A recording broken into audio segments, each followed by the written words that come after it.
Tout à fait, et c'est une situation surréaliste qui est en train de se dérouler devant mes yeux à ce moment.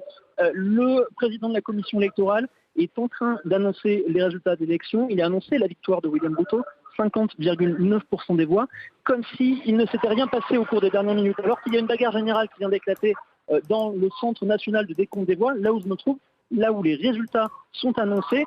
Pourquoi ? Parce que des représentants politiques du parti Azimio ont tenté d'empêcher le président de la commission électorale de s'exprimer. Ils ne reconnaissent pas le résultat du scrutin. Depuis ce matin, il y a de fortes tensions ici.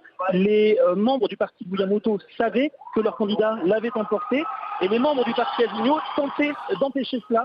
Ils considèrent qu'il y a eu des triches massives durant cette élection, des gens qui ont été bourrés, un système électoral électronique qui a été piraté. Ils ne veulent pas le reconnaître et donc ils vont tenter d'empêcher ce commissaire électoral d'arriver sur la tribune pour annoncer les résultats. Il y a une bagarre qui a éclaté avec la police. La majeure partie des membres du parti ont dû être évacués par la police. Les forces spéciales sont déployées. Et au moment où je vous parle, eh bien, William Ruto est en train de monter sur scène et annonce sa victoire, est en train de la célébrer, récupère le certificat de sa victoire, alors que certains membres de la commission électorale eh bien, ont annoncé faire sécession, ne reconnaissent pas ces résultats, des membres extrêmement importants, 4 sur 7 des membres de la direction de cette commission électorale qui vont refuser ces résultats.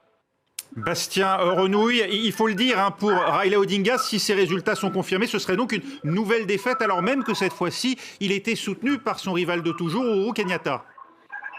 Tout à fait, oui, et il semblerait que, une nouvelle fois, si les allégations de triche ne sont pas avérées, ça n'est pas fonctionné. C'est la 5e fois que Raila Odinga tentait d'être élu président.